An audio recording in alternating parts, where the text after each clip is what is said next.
Nabi. Datanglah dia membawa kurma. Ya Muhammad, ini sedekah. Silakan kau nikmati. Nabi mengambil 1 biji. Begitu ngambil 1 biji, mau disuap, mau dimakannya, Nabi bertanya, apa ini kau bilang tadi? Sedekah, disimpannya kembali, tidak jadi dimakan. Salman berkata, ciri pertama masuk. Tidak makan sedekah. Kalau pengurus PAN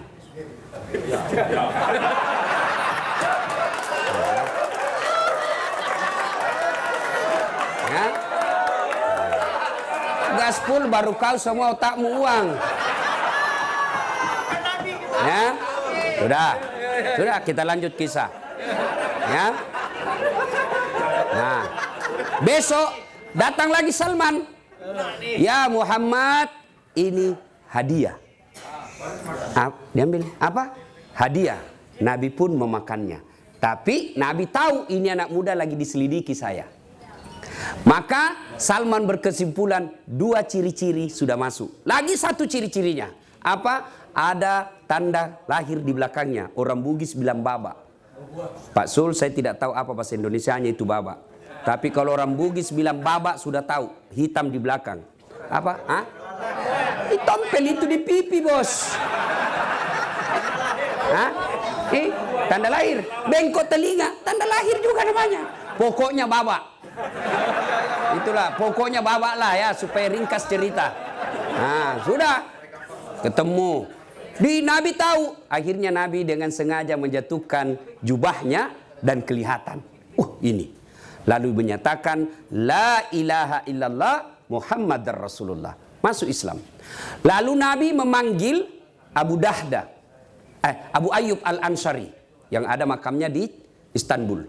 Abu Ayyub Al-Ansari kalau sekarang ketua HIPMI, orang kayanya Madinah, anak muda. Abu Ayyub, sini dulu. Saya persaudarakan kamu bukan atas nama ras, bukan atas nama suku, bukan atas nama lokal atau tidak. Saya persaudarakan kamu atas nama agama. Ini kau bersaudara sampai akhirat. Apa yang dibutuhkan, kau bantu. Siap ya Rasulullah. Ringkas kisah. Salman Al-Farisi jatuh cinta sama cewek penduduk Madinah. Dia pendatang. Tentu jadi masalah. Pendatang jatuh cinta sama penduduk lokal. Kalau ada bapak-bapak jatuh cinta sama gadis Bugis, hati-hati.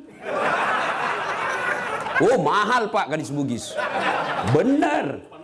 Oh, bukan cuma panaiknya Pak, badinya. Iya Pak. Oh, Bapak jago kalau bisa mempoligami perempuan Bugis. Jago Pak, bener. Kalau ada perempuan suku lain, biasa. Tapi kalau Bugis, Jadi kalau Bapak ada di sini istrinya orang Bugis, wabillahi taufiq wal hidayah. Sudah. Nah, lalu Salman Al-Farisi berpikir, oh ada saudaraku Abu Ayyub Al-Ansari sebagai penduduk Madinah. Ya Abu Ayyub Al-Ansari, saya punya hajat. Apa? Tolong temani saya pergi melamar bos. Kamu kan penduduk lokal, ini penduduk lokal. Tidak dia suka saya nanti. Baiklah, dibawalah segala keperluan, datang ke rumahnya perempuan. Assalamualaikum warahmatullahi wabarakatuh. Waalaikumsalam warahmatullahi wabarakatuh. Buka pintu, bapaknya si gadis. Lalu Abu Ayyub Al-Ansari perkenalkan, saudaraku ini Abu Ayyub Salman Al-Farisi, saya dipersaudarakan oleh Nabi atas nama agama dan ini mencintai anak gadismu. Bagaimana menurutmu? Dia bilang apa? Yang mencintai ini yang mau dinikahi anak saya. Baiklah saya tanya dulu anak gadisku. Masuklah itu bapak, dia lihat. Kau lihat itu cowok 2? Kau tahu itu? Saya tahu. Kalau itu Abu Ayyub Al-Ansari, tokoh muda, orang kaya, saya tahu. Itu temannya, dia datang melamar kamu. Bagaimana menurutmu? Apa dia bilang? Wah, kalau itu yang datang saya tidak jelas. Ekonominya tidak jelas. Kalau ini ya saya mau, orang kaya. Maka pengurus partai, kalian kaya dulu jadi masuk partai. Kalau kalian miskin, kau gadai partaimu bos. Yang ketawa, saya serius ini. Mau pilih ketua umum, proposal jalan. Ada pak. Kaya dulu.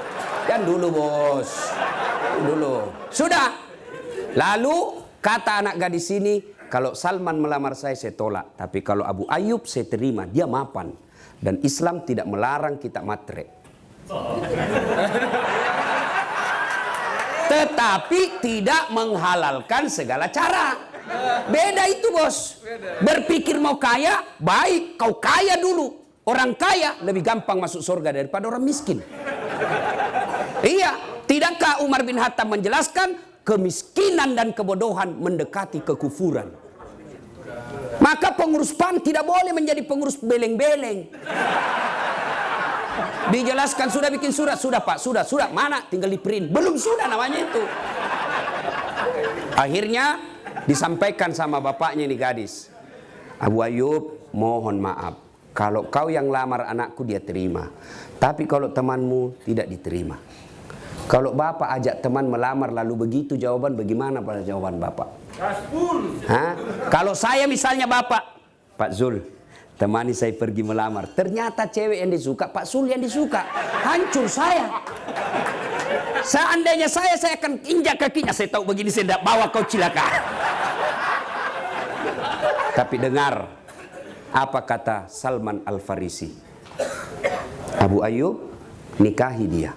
Semua perbekalan yang saya bawa, saya hadiahkan kepadamu untuk menjadi maharnya calon istrimu.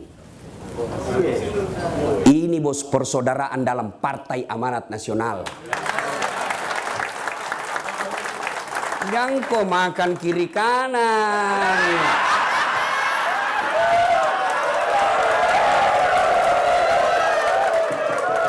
Bos, ya, saya serius. Demi Allah, kalau Anda punya belang-belang sifat seperti itu, kalian dapat duitnya, kalian dapat jabatannya, tapi hina kalian di depan manusia, di depan Allah di akhirat. Bahkan demi Allah, bukan cuma kalian yang hina, anak ahli warismu akan jadi hina. Nanti jadi bupati, jadi gubernur Pak Hilmi. Hilmi Hasan, saudaranya Pak beliau, Ustadzku.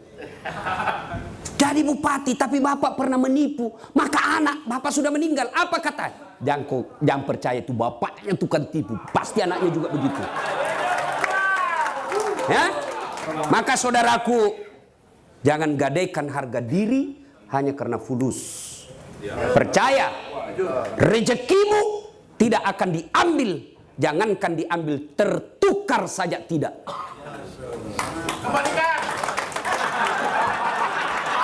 Sudah ada ke pembagian?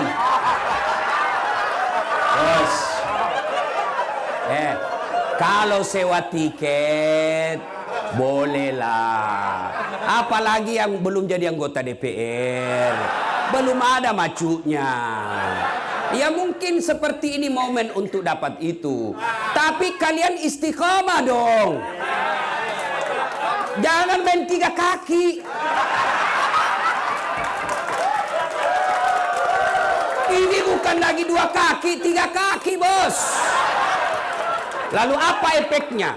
Selain kau punya harga diri hancur, maka bisa jadi duitmu itu yang kau makan akan menolak doa-doanya di hadapan Allah. Hah? Mau ikut pilkada 2020. Ternyata dia makan duit sogok. Dia berdoa kepada Allah. Ya Allah kabulkan, saya mau jadi bupati, saya mau jadi gubernur.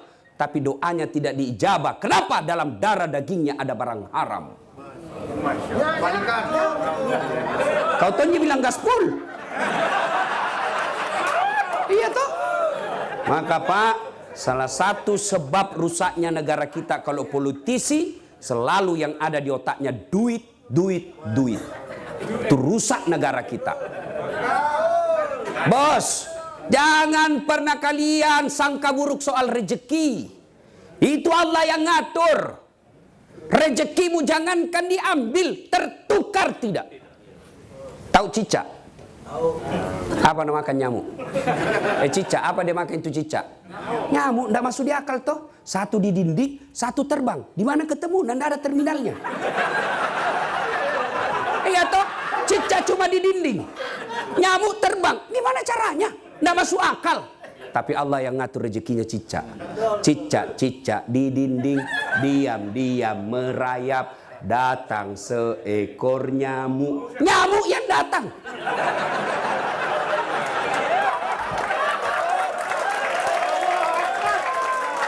Lagu tidak mengatakan cicak lompat ke nyamuk. Wah, hancur, kasihan cicak. Maka saudaraku, Pak, serius dulu ini, serius. Pak, Bapak mau menjadi pemenang pemilu. Presiden ada dalam tangan kita. Menteri kita yang kendalikan. Caranya, bersihkan partaimu dari money politik. Kalau kalian saja baku tipu-tipu, gimana kau mau besar, bos? Gubernurnya partai lain, wakilnya PAN. Dia doakan mudah-mudahan ditangkap supaya dia jadi gubernur. Wah, hendak begitu orang Islam, bos. Doakan kalian maju sama-sama. Jangan kalian maju dengan menjatuhkan orang lain. Tidak begitu orang beragama. Maju bareng-bareng. Satu, jadilah bersaudara. Bukan karena jabatan, bukan karena harta, tapi karena kepartaian yang mempersaudarakan kalian. Dan jangan menjadi kutu loncat. Saya tidak tahu kenapa orang yang suka pindah-pindah disebut kutu loncat. Padahal kuda juga loncat juga. Ini menjadi kambing hitam juga dijadikan. Satu, karena waktu yang terbatas. Dua, saya tamat SMA, daftar tentara. Mau jadi akabri penerbang. Karena waktu itu setiap saya lihat pesawat depan di atas kampung saya teriak, kapal terbang, ayo. Sampai saya masuk di got. Saya bilang waktu itu bisa jitu, nanti saya naik pesawat saya meninggal. Akhirnya saya cita-cita jadi akabri penerbang. Daftarlah saya di jalan Garuda depan kantor Pertamina. Tes tidak lulus. Kenapa? Ceper. Tidak cukup tinggiku, bos. Kurang lebih di Eko. Kurang lebih. Ya. Teman saya lulus. Waktu itu beliau lulus polisi. Sekarang dia di Sulbar reserse. Pakai baret merah. Saya lulus di Sospol jadi dosen dan sekarang jadi ustadz, malah pakai baret putih. Tapi subhanallah, alhamdulillah, dengan baret putih yang saya pakai, mulai baret hitam sampai baret merah, kucaramai ko semua. Allah kasih yang terbaik. Gagal jadi akabri, saya masuk fakultas kedokteran, mau jadi dokter. Saya ikut bimbingan tes. Saya sholat tahajud 40 malam berturut-turut. Saya nasar puasa. Saya ikut termasuk juara terbaik di sekolah saya. Tes tidak ada namaku. Saya protes kepada Allah. Ya Allah, kenapa kau tidak kasih lulus saya jadi dokter? Kau tidak rugi jadi Tuhan kalau saya jadi dokter? Saya tahu jawabannya setelah saya lulus Sospol, pulanglah saya kuliah. Di depan Al-Ghazali yang sekarang Universitas Islam Makassar, terjadi tabrakan. Perintis kemerdekaan. Berceceran darah di aspal. Saya turun tolong dia. Dia yang tabrakan, saya yang pingsan. Ternyata saya tidak bisa lihat darah. Seolah-olah Allah ingin berkata kepada saya, Das'ad, gimana kau mau jadi dokter? Kau tidak bisa lihat darah. Teman saya yang lulus fakultas kedokteran sekarang tugas di Kepulauan Aru. Sebelum lebaran saya telepon, dok, pulang ke lebaran. Orang tuamu, tiket mahal. Kalau kita pegawai, nggak cukup kalau tiap tahun kita pulang. Satu keluarga bisa puluhan juta. Tiket mahal, Ustadz. Dalam hatiku, untung saya tidak jadi dokter. Saya sekarang nggak pernah bingung soal tiket. Siapa yang beli? Pak Zulkifli Hasan. Kecil, bos, soal tiket. Kecil. Hebatnya lagi, Pak. Saya pergi tidak bawa uang. Pulang bawa uang. Maka hikmahnya, saudaraku, jangan pernah sangka buruk. Yuk gagal anggota DPR, jangan pindah partai. Kalian kalah bertanding, jangan sangka buruk, itulah yang terbaik. Jangan sangka buruk, baik sangka. Kok saya tidak terpilih? Allah tahu kalau terpilih ada kasus besar di kantormu, semua terseret. Allah tahu. Jangan pernah sangka buruk. Demi Allah, tidak ada kebahagiaan bagi mereka yang selalu sangka buruk. Berpartai juga begitu. Kalian WhatsApp, SMS Pak Ketum, tidak dijawab, sangka baik. Oh, mungkin lagi sidang. WhatsApp lagi tidak dijawab. Oh, mungkin lagi tadarus. Jawab lagi tidak dijawab. Sudah, sangka baik saja. Maka Bapak akan tenang. Semakin Bapak pelihara sangka buruk, semakin Bapak tidak bisa tenang dalam berpartai. Saya tahun 2014 ikut pilkada, Pilwali Makassar. Bapak orang Makassar kan tahu. Saya ikut Pilwali Makassar, 10 pasang calon.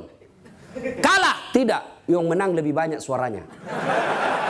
Ini namanya sangka baik. Belum tentu lebih hebat dari saya. Tapi alhamdulillah, dengan tidak jadi wali kota, saya bisa keliling sampai ke luar negeri. Ke Roma, ke Italia, ke Jerman, ke Amerika, ke Belanda. Tuh. Ya. Sudah? Cukup? Hah? Maka saudaraku bersangka baiklah. Pernah dengar cerita orang hamil 3 bulan, 3 tahun, 4 tahun menikah tidak hamil-hamil. Tahun kelima dia ke dokter, periksa. Kata dokter kandungan, Bu, alhamdulillah ibu sudah terlambat 2 bulan. Senanglah dia. Dia pulang ke suaminya, Pak, saya terlambat 2 bulan, alhamdulillah. Tapi jangan cerita dulu Bu ya, nanti malu kalau kita tidak jadi lagi. Baik, ini rahasia berdua. Beberapa hari kemudian datang petugas PLN. Assalamualaikum Ibu. Waalaikumsalam Pak. Siapa ya? PLN. Kenapa Pak? Ibu terlambat 2 bulan. Wih, kenapa dia bisa tahu ini? Wah, langsung sangka buruk sama suaminya. Pasti ini lagi yang cerita ini. Sudah janji tidak cerita, Pak ini cari. Datanglah suaminya masih capek, keringatan. Assalamualaikum. Apa assalamualaikum, assalamualaikum. Kenapa itu PLN tahu saya terlambat 2 bulan? Bukan saya, pasti kamu. Marah juga lah suaminya, dituduh. Lalu dia datang ke PLN. Ada apa kau tahu-tahu istriku terlambat 2 bulan? Dia bilang ada catatannya Pak. Untuk apa kau catat-catat? Hapus itu. Boleh, tapi Bapak bayar dulu. Kalau saya tidak mau bayar, ya terpaksa punyanya Bapak diputus. Kalau punya aku diputus, apa dia pakai istri saya di rumah? Terpaksa pakai lilin.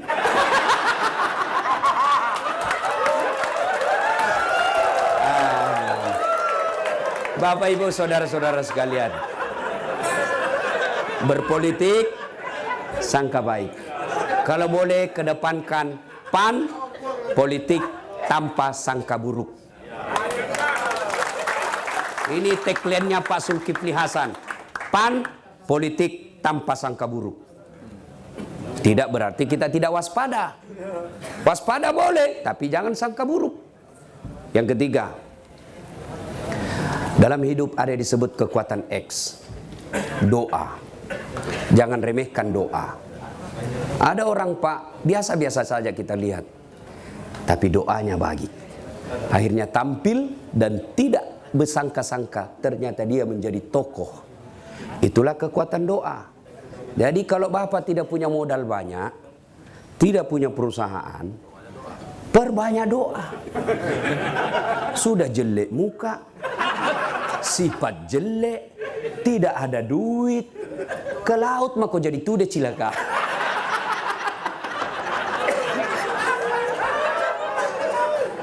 Yang keempat, untuk kita, Partai Amanat Nasional.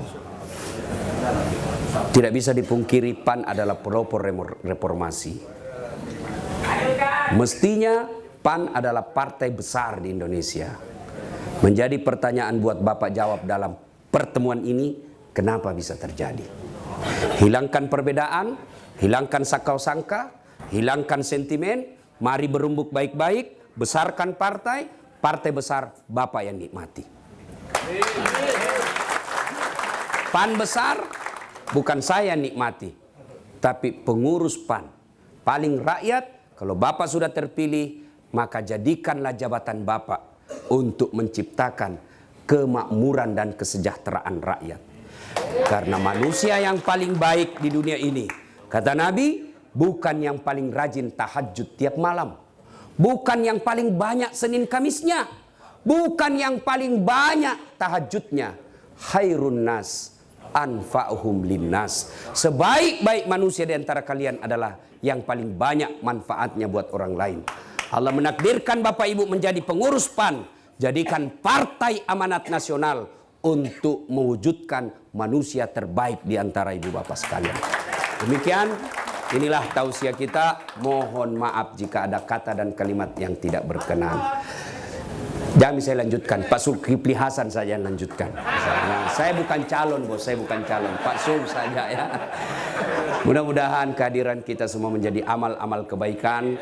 Langkah-langkah kaki kita menjadi pengumpul amal-amal kebaikan di tempat di akhirat kelak. Demikian, sebelum saya akhiri, saya mau berpantun. Ini pantun orang Sulawesi. Ya. Lebat batang, padi jerami. Padi dipanen di pagi hari.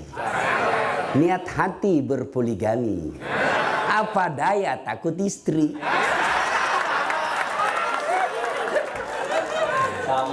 Burung cendrawasih terbang tinggi, mencari makan di pagi hari. Bukan kami takut istri, cuma istri lebih berani. Mari kita berdoa kepada Allah Subhanahu wa taala. Ila hadratil Nabi Mustafa Muhammad sallallahu alaihi wasallam, summa hususil Bapak Haji Zulkifli Hasan. Al-Fatihah. A'udzubillahi minasyaitonir rajim. Bismillahirrahmanirrahim. Alhamdulillahirabbil alamin arrahmanir rahim.